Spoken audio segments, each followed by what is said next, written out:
Praise the Lord brother and sister. आइए हम लोग प्रार्थना करते हैं। पवित्र सर्वशक्तिमान परमेश्वर, दयालु और कृपालु परमेश्वर पिता, इस दिन को हम धन्यवाद देते प्रभु। आज जो भी हम बातचीत करें प्रभु, आपकी आत्मा और आपकी अगुवाई में हो। प्रत्येक भाई बहन को अभिषेक करो, यीशु मसीह के नाम से मांगते हैं, आमेन। Praise the Lord. आज हम लोग जिस विषय में बात करेंगे और वो है प्रेरितों के काम की किताब, 2 अध्याय 37 से 47 तक। प्रेरितों के काम 2:37 से 47 तक आप वचन पढ़िएगा। मैं सिर्फ एक वचन से शुरू कर रहा हूँ। नीति वचन का 11:30, जो प्राणों को जीतता है वह बुद्धिमान है। जो प्राणों को जीतता है वह बुद्धिमान है। इसीलिए हमें समझने की जरूरत है। ओके, बुद्धिमान पुरुष ही है जो प्राणों को जीत सकता है। समझदार, वो जानता है प्राण का वैल्यू क्या है। इसको कहते हैं अक्लमंद व्यापार। यीशु ने सुसमाचार जब प्रचार कर रहा था, कह रहा था, एक व्यापारी को जब मोती मिल जाता है तो छोटा मोटा धंधा वो छोड़ देता है। प्रेरितों के काम की किताब में अगर हम देखते हैं, पतरस कैसा था। एक मछुआरा जालों को ठीक कर रहा था, पर जब यीशु बुलाया तो तुरंत वो जालों को छोड़ा और निकल गया। वो सोचा नहीं कुछ। इसको कहते हैं अक्लमंद व्यापार। उसने परमेश्वर के व्यापार में लग गया, आत्माओं को जीतने के व्यापार में लग गया, इंसान को नरक से खींचने के व्यापार में लग गया, इंसानों को शांति देने की, अनंत जीवन में प्रवेश करने की ये कारोबार में लग गया। सोचिए, पतरस जहां कहीं जा रहा, लिखा हुआ अनंत जीवन ले लो, अनंत जीवन ले लो, मुक्ति ले लो, उद्धार ले लो, शांति ले लो, मेल मिलाप परमेश्वर से ले लो, ये बता रहा। बीमार हो, प्रभु का वचन ले लो, वो चंगा करेगा। अद्भुत है ये व्यापार, आत्मा को जीतने की व्यापार। आज इस धरती पर बहुत सारे व्यापार करते हैं इंसान। किस लिए जानते हैं? अपने परिवार को नरक पहुंचाने के लिए। सच्चाई को जानने के बाद भी आज बहुत सारे भाई बहन, मसीह भाई बहन धंधे में लगे हैं, नौकरी चाहते हैं, या परमेश्वर पे उनका भरोसा नहीं है। बहुत सारे लोग हैं। क्या परमेश्वर महत्व नहीं है? क्या परमेश्वर उनको भूखा रखेगा? जब परमेश्वर की वचन में कहा, धर्मी अधर्मी मैं दोनों को सूर्य की रोशनी देता हूं, दोनों पर मैं बरसाता हूं, तो ब्रदर एंड सिस्टर, आप डरते क्यों है? परमेश्वर के व्यापार में लग जाओ। यूहन्ना, याकूब जालों को छोड़ के निकल गए। अद्भुत है। पतरस और यूहन्ना यीशु के व्यापार में लग गए। इसीलिए तो सुंदर फाटक में जो भिखारी बैठा था, लेंगड़ा, हमारे पास ना सोना है ना चांदी है तुझे देने के लिए। एक चीज है हम दे सकते हैं, और वो है यीशु नासरी के नाम से चल फिर। कितना अद्भुत व्यापारी, फ्री में दिए उसको, कोई पैसा नहीं लिए उससे। इसको कहते हैं अक्लमंद व्यापार। आप जो बिजनेस करते हो, कितना दिमाग लगाते हो, रात जागते हो, टिफिन उठाते हो, निकल जाते हो। आपकी किसके लिए? परिवार के लिए। सोचिए मरकुस का 8:36 में क्या कहता, यदि मनुष्य सारी जगत को प्राप्त करे और अपने प्राण की हानि उठाए तो उसे क्या लाभ होगा? आप सब कुछ कर रहे हैं परिवार के प्राणों को बचाने के लिए, पर पता है आप स्वयं उसको नरक भेज रहे हैं। अगर आज आप प्रभु की वाणी को सुन रहे हैं, प्रभु आपको बचाना चाहता है, आपके परिवार को, आने वाली पीढ़ी को बचाना चाहता है, आपके द्वारा आपकी आने वाली पीढ़ी को बचाना चाहता है। इसीलिए वो कहता है, यदि मनुष्य सारे जगत को प्राप्त कर ले और अपने प्राण की हानि उठाए तो उसे क्या लाभ है। दोस्तों, भले आप आपके बिजनेस में 24 घंटा टाइम दे रहे हैं, पर आप कर क्या रहे हैं?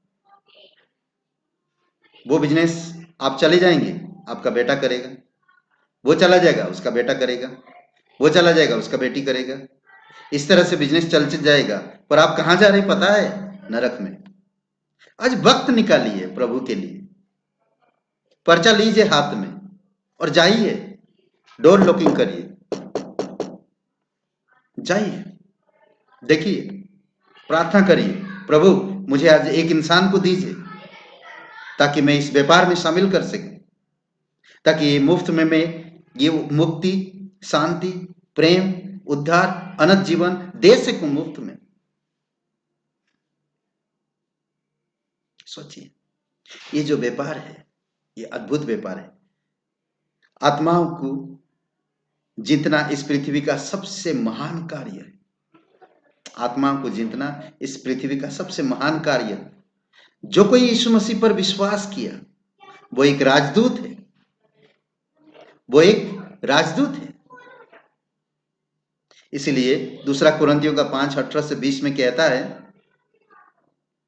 कि आत्माओं को जीतना मानव जाति के लिए सर्वाधिक उच्च कार्य है, क्योंकि इससे अधिक आदर की बात क्या होगी कि आप परमेश्वर के आनंद, वह शांति के संदेश को लाने वाले राजदूत ठहराएंगे। मसीही गतिविधियों में आत्माओं को जीतने का व्यापक अवसर है। यही अवसर है पवित्र बाइबल आपको दे रहा, सिखा रहा। वह सब काम सब कोई नहीं कर सकता। बहुत सारे लोगों को स्थान पसंद नहीं, समय सही नहीं है कहते हैं, पर मेरे लिए तो मैं कहता हूं कि सुबह शाम 24 घंटा परमेश्वर के शांति की वार्ता करता रहूं, बताता रहूं। अद्भुत है। आत्मा को जीतना इस संसार का सबसे अक्लमंद व्यापार है, क्योंकि इससे अधिक बुद्धिमान कौन होगा जो अपने पड़ोसी को अनंत जीवन के लिए तैयार करे। नीति वचन का 10:30 और दानियल का 12:3। आत्माओं को जीतना सबसे ज्यादा खुशी देने वाली रोजगार है। आत्माओं को जीतना सबसे खुशी देने वाली रोजगार है। किसी चरवाहे को इस बात से अधिक और क्या आनंद होगा कि उसे उसकी खोए हुए भेड़ मिल जाए। लूका का 15:5-7 और 24-25, 10 और 24-25 वचन पढ़िए। सबसे खुशी दिन है वो। एक आत्मा नरक से बच गया, नरक से बच गया। सोचिए, एक चरवाहे को यही उम्मीद रहता हमेशा। समझ रहे हैं? प्रचारक एक चरवाहा है, वह भटकी और खोए हुए भेड़ों के पीछे जाता है। उसकी मुख्य प्रेरणा दया है। वो दया से भरा हुआ है। वो जान गया नरक के दर्द को, वो समझ गया नरक क्या चीज है।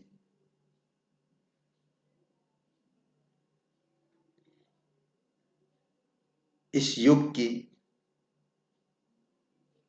बोलते ना, यूहन्ना का 21 अध्याय में पढ़ते हैं हम लोग। यूहन्ना के 21 अध्याय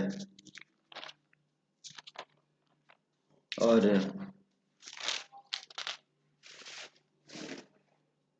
15 से 17।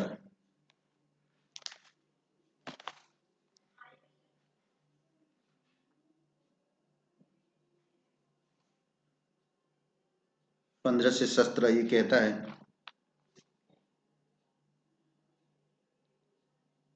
भजन करने के बाद यीशु ने सिमोन पतरस से कहा, हे सिमोन यूहन्ना के पुत्र, क्या तू इनसे बढ़कर मुझसे प्रेम रखता है? देख रहे हैं, इसका यही प्रेरणा रहता कि वो दया से भरे, प्रेम करे। अद्भुत है। आप पढ़िए वचनों को, अद्भुत वचन है। तो इसीलिए बहुत इंपॉर्टेंट है, आपको मुझे समझना होगा। हमेशा वो खोए हुओं के लिए तलाश में रहता है।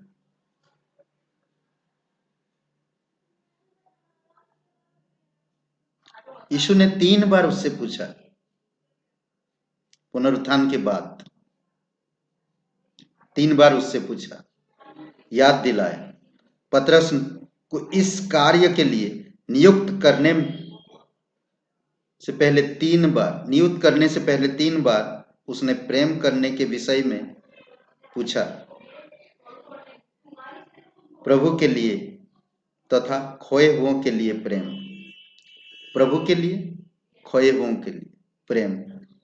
ये जो बात है,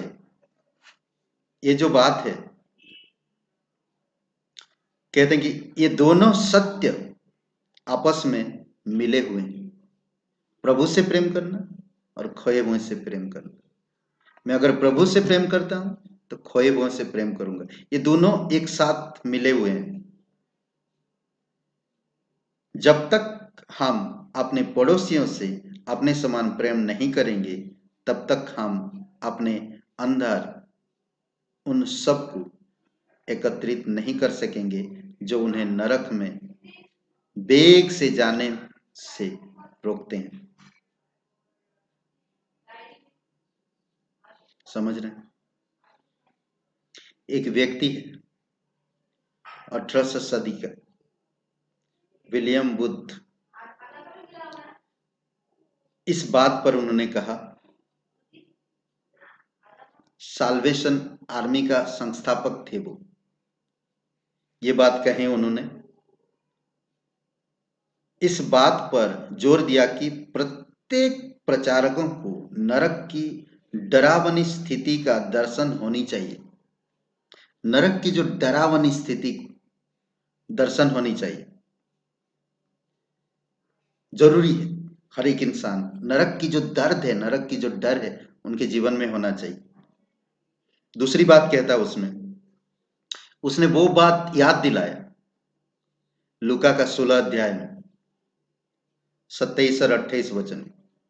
धनवान व्यक्ति नरक में तड़प रहा है और वहां से प्रे कर रहा, प्रार्थना कर रहा है। क्यों? उसको पता है कि मेरे 5 भाई धरती पे है और वो प्रे कर रहा है।